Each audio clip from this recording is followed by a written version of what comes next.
Վրաստան, Թուրքիա, Իրան, Ադրբեջան։ Ինչ են անում Հայաստանի հարևանները, ինչ է կատարվում այդ երկրներում։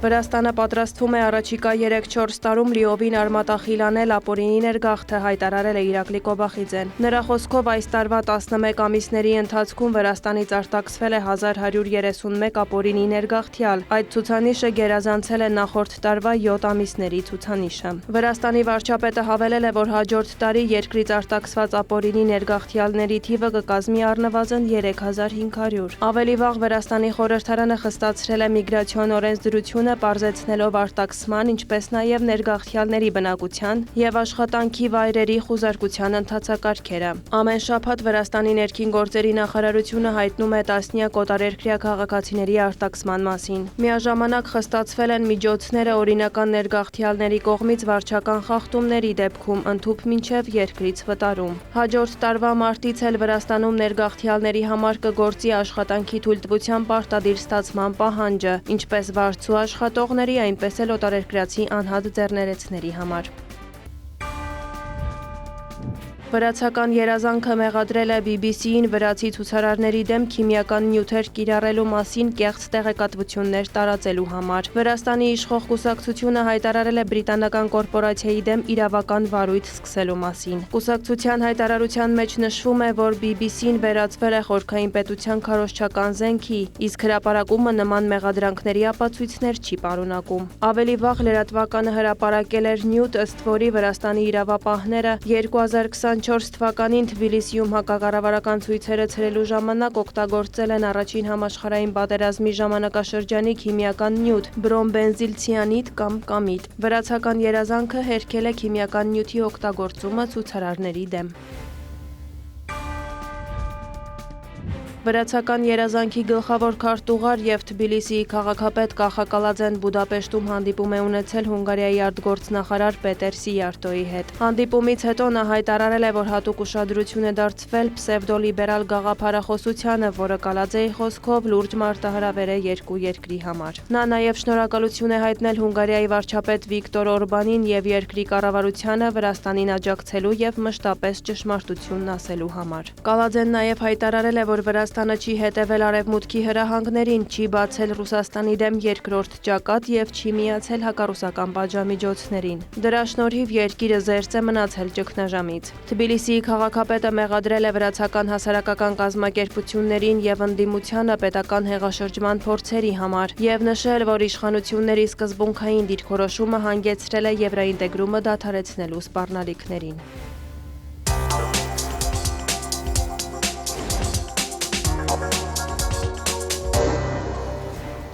Թուրքիայի նախագահը մտահոգություն է հայտնել, որ ռուս-ուկրաինական պատերազմը հասել է մի կետի, երբ սպառնում է Սև ծովում անվտանգությանը։ Ռեջեփ Էրդողանի խոսքով Թուրքիայի բացառիկ տնտեսական գոտում կոմերցիոն նավերի թիրախավորումը վկայում է էսկալացիայի մասին։ Ավելի վաղ հայտնի էր դարձել, որ Ուկրաինան Թուրքիայի ափերի մոտ թիրախավորել է Ռուսաստանից Տվերային նավատորմի 2 լցանավ, որոնք ռուսական նավթ տեղափոխելու համար ներառված են Եվրամիության և Մեծ Բրիտանիայի պատժամիջոցների ցուցակում։ Ուկրաինան նախկինում ևս հարվածել է Սև ծովում ռուսական լցանավերի, սակայն ոչ թուրքական ջրերում։ Կառավարության նիստում Էրդողանը խոսել է նաև Եվրամիությանը Թուրքիայի անդամակցության հեռանկարի մասին։ Նրա խոսքով, չնայած առկա խոչընդոտներին, եվրաինտեգրումն Անկարայի ռազմավարական առաջնահերթությունն է։ Ավելի վաղ Եվրամիությանը անդամակցության գործընթացն արագացնելու անհրաժեշտության մասին էր խոսել Հաքան Ֆիդանը։ Թուրքիայի արտգործնախարարի խոսքով Անկարան ակնկալում է, որ Եվրոպան կունենա քաղաքական կամք դիտարկելու Եվրամիությանը Թուրքիայի անդամակցության հարցը։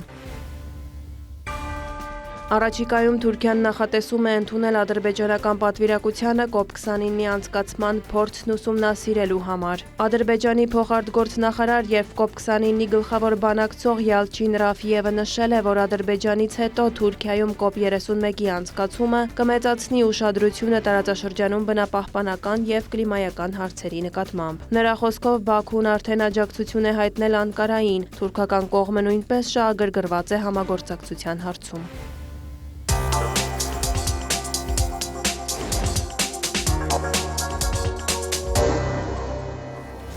Իրանն ու Թուրքիան պայմանավորվել են նոր համատեղ երկաթուղու կառուցման շուրջ։ Այն ռազմավարական դարպաս կդառնա Ասիայի և Եվրոպայի միջև, հայտարարել է Իրանի արտաքին գործերի նախարար Աբբաս Արաղչին։ Նշվում է, որ Մարանդ-Չեշմե-Սորայա տարանցիկ երթուղին անցնում է Թուրքիայի սահմանամերձ Արալք շրջան, այն կունենա մոտ 200 կիլոմետր երկարություն։ Նախագծի արժեքը գնահատվում է մոտ 1 միլիարդ 600 միլիոն դոլար, իսկ շինարարությունը կտևի 3-ից 4 տարի։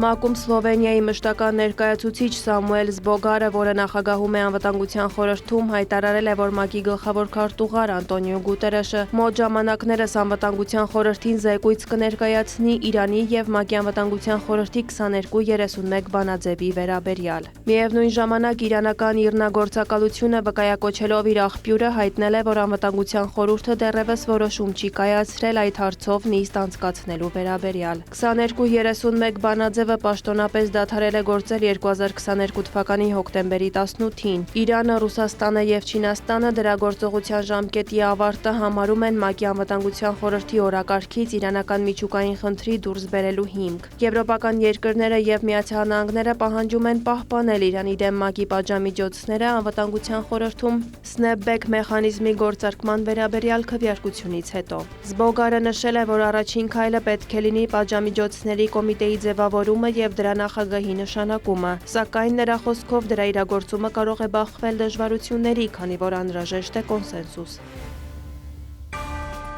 Իրանական լրատվամիջոցները հայտնել են, որ երկրի արևելքում գտնվող Հարավային Խորասան նահանգում վերջերս հայտնաբերվել է ոսկու նոր հանք։ Ֆարս լրատվական գործակալությունը նշել է, որ Շադանի շրջանում գտնվող հանքավայրում ոսկու պաշարները գնահատվում են 61 միլիոն տոննա։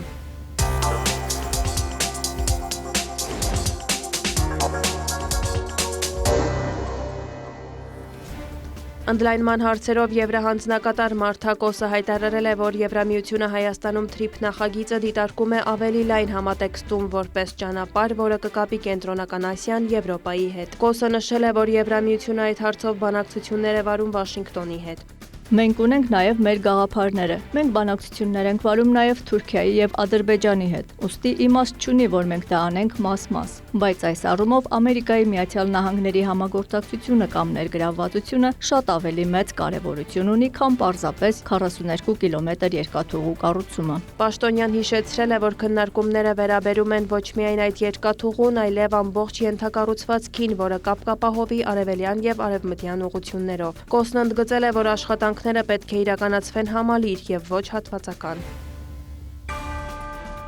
Բաքվում մեկնարկել է Ադրբեջանի պաշտպանության նախարարության և Թուրքիայի զինված ուժերի գլխավոր շտաբի միջև բարձր մակարդակի ռազմական երկխոսության 16-րդ նիստը։ Ադրբեջանի պաշտպանության նախարարությունից հայտնել են, որ հանդիպման ընթացքում քննարկվել են ռազմական, ռազմատեխնիկական և այլ ոլորտներում համագործակցության շրջանակներում իրականացվող աշխատանքների ընթացիկ վիճակը։ Ադրբեջանի և Թուրքիայի միջև ռազմական կապերի զարգացման հեռանկարների, ուղղությունների, ինչպես նաև փոխադարձ հետաքրքրություն ներկայացնող այլ թեմաների շուրջ տեղի են ունեցել լայն քննարկումներ և կարծիքների փոխանակում։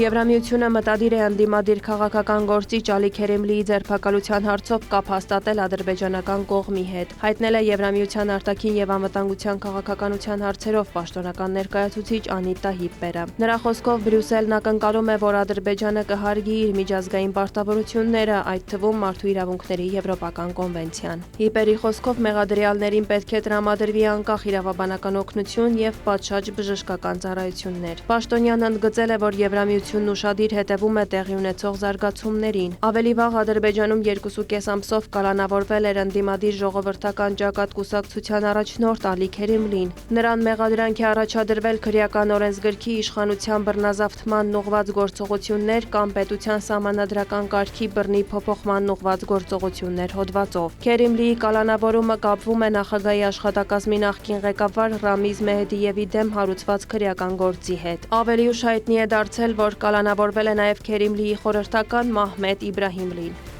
Վարդուհի Հարությունյան, հարևաններ։